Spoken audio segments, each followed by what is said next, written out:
Usher said it. These are my confessions.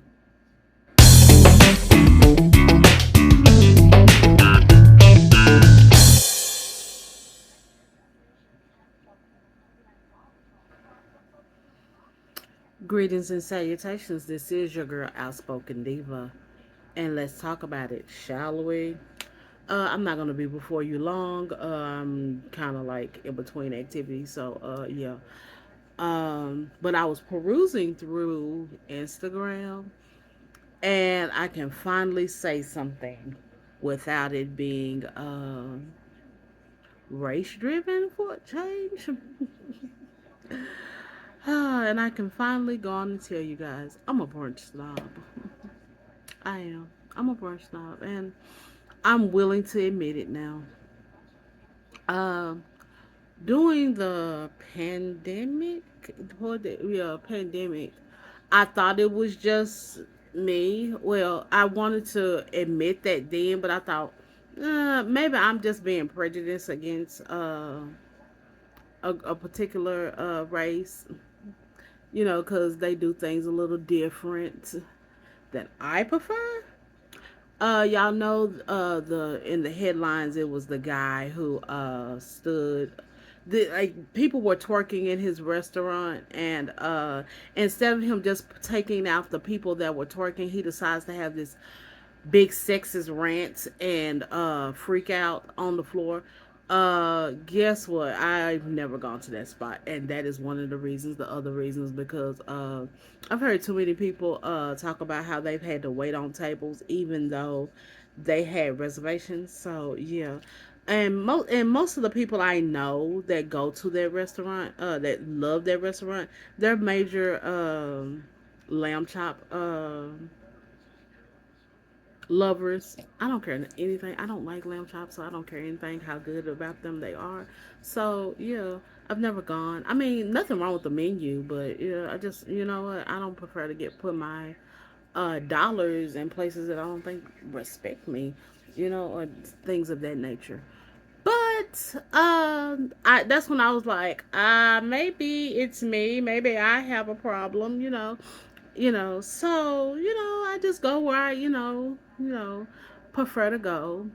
Well, recently, well, not just this year, earlier this year, I went to a spot that's supposed to be the hip happening local spot, the trendy spot, and ordered something, and then this is Sunday, so we were there when they pretty much opened, and they didn't have something on the menu already, and I was like, okay. Then I started paying attention to a lot of the trendy brunch spots that are not mainstream. I'll say that way. And I started noticing the menus. You can only have so many shrimp and grits, chicken and waffles, uh, lamb chops, those type of things. Until it's like, okay, do we not know any other things that are on the menu? Can we get some hash? Can we get a short rib? If you can pay for lamb chops, you can pay for short ribs. Um, are there anything other than avocado toast? Even though sometimes they may not have avocado toast. Are there any other vegetarian or vegan items other than non-meat items other than just avocado toast? The imagination is not there. The creativity is not where I want it to be, except for in the drinks. But I don't always have to have alcohol at brunch. So I was like, okay, maybe it's just me, and Lord, I don't want to be prejudiced against this particular group.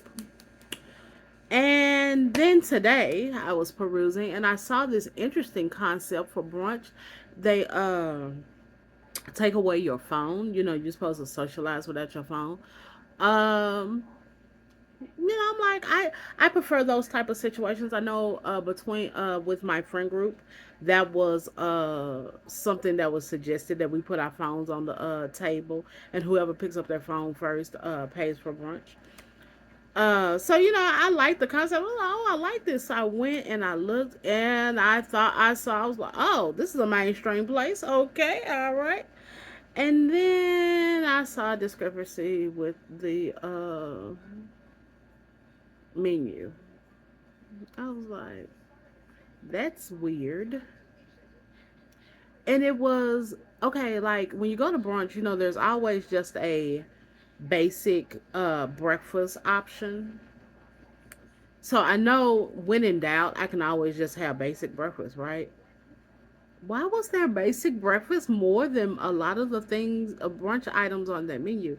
Like the basic breakfast, and when I say basic breakfast, it's like the two eggs any style, the breakfast potatoes or something of sort, and then a breakfast meat. This one is the apple smoked what's that applewood smoked bacon, and then like there's a bread choice, like biscuits or toast or something or other, and it was higher than chicken and waffles. It was higher than the shrimp and grits. And I was like, this is interesting. It was the same price as one of the Benedicts. And I was like, okay, that's it. I'm just gonna go on and admit it. I'm a brunch snob. Things have to just line up and make sense to me. It just is. So yeah, I don't want to be like this, but it is. It is like that. I just don't like going to certain places that it don't does not line up. And before y'all think that I only go to mainstream places, there is a spot in Dallas that's not a mainstream place. It is in a trendy part of town though, that I really like going to. So, they get it right. I mean, and of all things, their brunch menu changes every week. So, so it's not just I'm only against, the non mainstream places. But there is one, there is at least one. Um but yeah, I'm just the pricing has to be right. The menu has to be right. When I get there, you need to be prepared. I mean, I understand everybody has hiccups and stuff, but when I first get there, you should at least be able. If I order something, you should the back of the house and the front of the house should have had a meeting, and the front of the house if y'all open at 11 and I'm sitting down ordering at 11:45, we should know that at 11:45 what's not there. Okay, I'm just again, maybe I'm the snob. Maybe I'm thinking something goes something that it's not it is. Okay, but yeah, so yeah, the front of the house should know what the back of the house has. And I don't understand how y'all, how you do not have this item at 11 o'clock in the morning. Unless y'all didn't get to go to the grocery store or something. But okay. Um, and then also your menu, your pricing should make sense. Bacon and eggs should not cost more than chicken and waffles. I'm sorry, eh, that's that's just common sense. Your Benedicts and it should not cost the same as the bacon and eggs. The bacon and eggs should be the cheaper thing on the menu, if so. So yeah, I'm also a little, little if you overcharge me for non-alcoholic beverages, I've been to there's a spot not in Dallas, not in DFW, I'll say that much, that charges more for non-bubbles. I think that's weird, and I was like, nope, won't be going back here, just because I want to honor Palmer. Yeah, no, don't want to do that. I mean, the food was good, but I just did not understand why. Just because mimosas are $5, I don't understand why Arnold Palmer is $6.25. Just because I don't want to drink, that's prejudice. That's discriminatory if you ask me. But you run your business, and I just make sure I don't spend my take my business to you. So but yeah, yeah, I just have to admit that yeah, I'm a brunch snob, and yeah,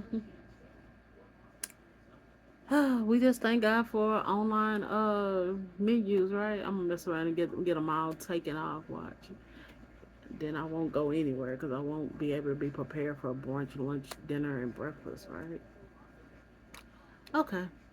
Yeah, just talking about, my favorite meal of the day and how discriminatory I am. So, yeah. Okay. You a brunch snob like me? Or, is there some things you just don't want to deal with at brunch? Let me know down there in the comments on this video on the social media site that you see this on, except Facebook. You get down below on YouTube or on the email address that is in the description box. Other than that, talking to you in adult terms.